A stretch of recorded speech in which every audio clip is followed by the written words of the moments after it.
ये कहना कि इंडिया मुकम्मल तौर पे आउट हो गया है, ये पॉसिबल नहीं होगा। उन्होंने कहा कि बगरम के इर्द गिर्द हमने एक इस किस्म का एंटी मिसाइल सिस्टम लगा लिया जो कि मोस्ट मॉडर्न है। ये कहाँ से मिलते हैं?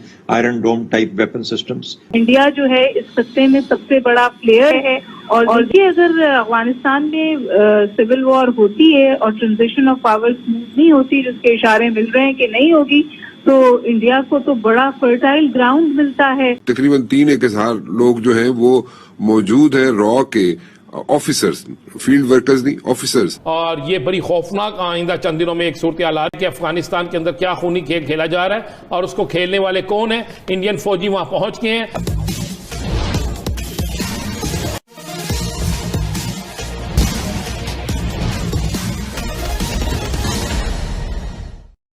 पाकिस्तान में इस बात से हड़कंप मचा हुआ है कि भारत ने अफगानिस्तान की राजधानी काबुल में अपना एंटी मिसाइल डिफेंस सिस्टम लगा दिया है। पाकिस्तान की मीडिया में यह चर्चा हो रही है कि भारत अफगानिस्तान में अभी भी बना हुआ है और भारत जब तक अफगानिस्तान में बना रहेगा तब तक पाकिस्तान के सर पर खतरा मंडराते रहेगा। क्या है पाकिस्तान के असल डर का कारण, आइए आगे इस वीडियो से समझते हैं। और जो जिस तरीके से जो टेरर एक्टिविटीज हैं जो स्लोली ग्रेजुअली स्पीड अप हो रही हैं पाकिस्तान के अंदर, वो इंडिया उसमें लगता तो ये है कि अभी भी तकरीबन 3,000 लोग जो हैं वो मौजूद हैं, रॉ के ऑफिसर्स, फील्ड वर्कर्स नहीं, ऑफिसर्स अभी भी अफगानिस्तान के अंदर मौजूद हैं जो टेरर एक्टिविटीज में इन्वॉल्व है पाकिस्तान के अंदर। तो आइंदा आने वाले दिनों में इसको हम देखेंगे ज्यादा होते हुए पाकिस्तान के अंदर उनकी एक्टिविटीज को। देखिएगा कि कॉरिडोर्स ऑफ पावर में इंडिया के ये सोच आ चुकी है और ये क्या जम चुकी है उनके जहनों में कि जनाब उनको डंप कर दिया गया। मेरा नहीं ख्याल कि इंडिया को सोटू से डंप किया गया है, क्योंकि आजकल के जिस दौर में हम रहते हैं, इंडिया इस वक्त भी चाइना का लार्जेस्ट ट्रेडिंग पार्टनर है। लेकिन अगर ये समझा जाए कि India is out of the game, India is definitely not out of the game, क्योंकि जो कर्टन ड्रॉप है अफगानिस्तान का, वो नई सर्द जंग है जो अनफोल्ड हो रही है। और उस नई सर्द जंग में इंडिया जो है इस खत्ते में सबसे बड़ा प्लेयर है। और देखिए अगर अफगानिस्तान में सिविल वॉर होती है और ट्रांजिशन ऑफ पावर स्मूथ नहीं होती, जिसके इशारे मिल रहे हैं कि नहीं होगी, तो इंडिया को तो बड़ा फर्टाइल ग्राउंड मिलता है एक बार फिर पाकिस्तान की सॉफ्ट वैली को हिट करने का, चाहे वो बलूचिस्तान हो, चाहे वो through infiltration of several borders हो। तो मेरा नहीं ख्याल कि इंडिया अपने इस जो स्ट्रैटेजी है, जो पैराडाइम है, उससे वो किसी भी हालत पीछे हट रहा है। और दूसरी बात ये कि लिटरली आर्म्स लेके इंडिया के जहाज पहुंचे अफगानिस्तान। अब आप और मैं सब ये बात समझते हैं कि ये हो नहीं सकता था अगर इसमें सिर्फ इंडियन कॉरिडोर्स ऑफ पावर नहीं, इंटरनेशनल कॉरिडोर्स ऑफ पावर की मंशा मर्जी भी शामिल ना हो। तो इसका मतलब ये है, जो मेरी सहम समझ है, कि actually there are certain powers in the United States certain convinced हैं कि अफगानिस्तान में एक मैनेज्ड केओस जो है उसको जिंदा रखना चाहिए। वो वहां पर इंटेलिजेंस की जो अपनी गैदरिंग के वैल्यूज हैं उसको भी जिंदा रखना चाहते हैं। वहां पर जाहिर है इंडिया बहुत अहम किरदार अदा कर सकता है। We living in a very difficult world. यहाँ बाइनरीज नहीं है कि कौन दोस्त है कौन दुश्मन है। आप देख रहे थे कि प्यूटन बहुत पुशबैक दे रहा था इंडिया यूएस को, लेकिन प्यूटन ने बेसिस भी ऑफर कर दिए इंटेलिजेंस गैदरिंग के लिए यूनाइटेड स्टेट्स को, जिसका यूनाइटेड स्टेट्स ने जवाब दे दिया है। ये कहना कि इंडिया मुकम्मल तौर पे आउट हो गया है, ये पॉसिबल नहीं होगा। ये बाहर से कहां से इनको मदद मिल सकती है जी? मदद मिल सकती है। देखिए अभी 2 C-17 सॉर्टीज गई थी, आपके सामने है। एक कंधार में लैंड की, एक काबुल में लैंड की, और कहा जाता है कि 122 मिलीमीटर शेल्स दिए गए।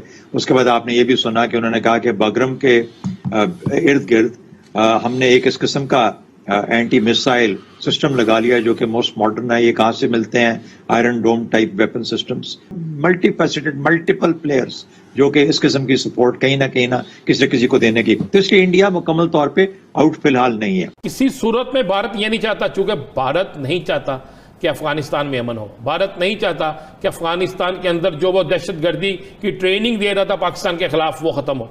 तो अब भारत आखिरी एक इनिंग्स खेलने जा रहा है। मैंने आपको कहा 3,000 भारतीय फौजी पहुंच चुके हैं काबुल में, असला उनके पास है, कमांडोज है। वहीं से वीडियोस जारी होंगी भारत के अंदर से और शो किया जाएगा कि ये अफगानिस्तान की हैं, और उसमें किसी को तालिबान बना दिया जाएगा, किसी को कुछ बना दिया जाएगा। एक और मैं दे दूं आपको, इस वक्त दाइश, TTP पाकिस्तान और बलोच रेजिमेंट जो इन्होंने फोर्स बनाई थी ना, जो एंटी पाकिस्तान थे, उनके सारे लीडर जो है इस वक्त मौजूदा इस वक्त में भारत के अंदर मौजूद हैं।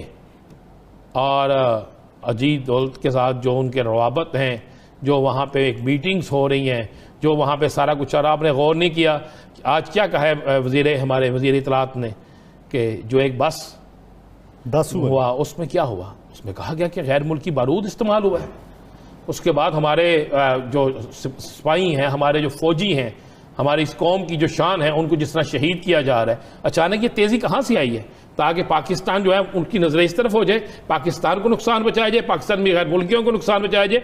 ये तीन जगह से खेल रहे हैं और ये बड़ी खौफनाक आइंदा चंद दिनों में एक सूरत हाल आ रही है। हम तो सामने लेकर आ रहे हैं कि अफगानिस्तान के अंदर क्या खूनी खेल खेला जा रहा है और उसको खेलने वाले कौन है। इंडियन फौजी वहाँ पहुँच गए हैं। ये तो अभी चल रहा था ना कि इंडिया से फौज तलब मांगने की मांग सकते हैं, लेकिन मैं आपको मुसद्दका कह रहा हूँ कि 3000 इंडियन फौजी वहाँ मौजूद है।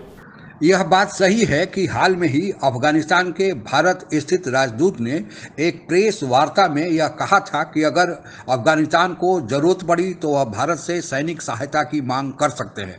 पर पाकिस्तान की सरकार, सेना और वहां की मीडिया 2 कदम आगे चल रही है। 3 दिन पहले पाकिस्तान की मीडिया में यह खबर फैलाया गया कि भारत ने अपनी वायुसेना के 2 विमानों से गोला बारूद, हथियार इत्यादि अफगानिस्तान में पहुंचाया है और यह अफगानिस्तान सरकार के सैनिकों के मदद के लिए पहुंचाया है। जबकि हकीकत यह थी कि भारत ने जो अपने 2 वायुसेना के विमान अफगानिस्तान भेजे थे, उनका मकसद अपने नागरिकों को अफगानिस्तान से बाहर निकालना था। फिर उसके 24 घंटे बाद ही, यानी कल, पाकिस्तानी मीडिया यह खबर फैला रहा है कि भारतीय सेना के स्पेशल कमांडो अफगानिस्तान की सरकार के मदद के लिए वहां पर पहुंच चुके हैं। दरअसल पाकिस्तान ऐसा क्यों कर रहा है? इसके 2 कारण हैं। पहला, यह पाकिस्तान का डर बोल रहा है कि कहीं सचमुच ही भारत अपनी सेना अफगानिस्तान में न भेज दे, फिर क्या होगा। दूसरा, पाकिस्तानी सेना तालिबानियों की मदद कर रही है और अपने यहाँ के जिहादियों को, आतंकवादियों को अफगानिस्तान में तालिबानियों के मदद के लिए भेज रही है। असला, गोला बारूद भी पहुंचा रही है, पैसे भी दे रही है।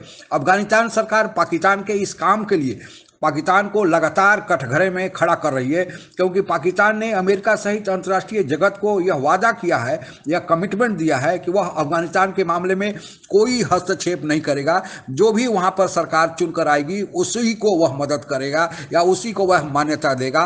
तालिबानियों की या किसी और को कोई मदद नहीं करेगा। लेकिन पाकिस्तानी सरकार और वहाँ की ISI चोरी छिपे तालिबानियों की मदद कर रही है और उनके बिहार पर बयान देते चल रहे हैं। यहाँ तक कि पाकिस्तानी मीडिया को देखा जाए तो तालिबानियों के जीत पर जश्न मनाया जा रहा है।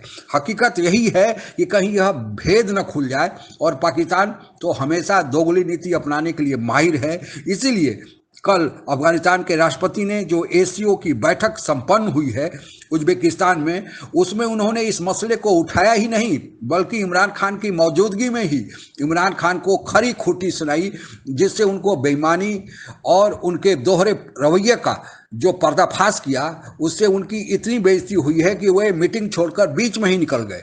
आपको यह बताते चलें कि पाकिस्तान हमेशा से ही हर मामले में, चाहे कश्मीर का मसला हो या कोई और मसला हो, दोहरी नीति या अफगानिस्तान का मसला हो, दोगली नीति अपनाते रहा है और भविष्य में भी अपनाएगा। यही कारण है कि आज पाकिस्तान की विश्व की राजनीति में न कुछ पूछ है और उसकी ऐसी दुर्गति उसके देश की हुई है कि शायद वह आने वाले दिनों में कहीं फेल्ड स्टेट की तरफ न बढ़ जाए। आज के लिए बस इतना ही। आप अगर हमसे जुड़ा रहना चाहते हैं तो कृपया मेरे चैनल को सब्सक्राइब करें तथा बेल आइकन भी दबा दें, ताकि नई वीडियो की जानकारी तुरंत आप तक पहुंच जाए। धन्यवाद। जय हिंद।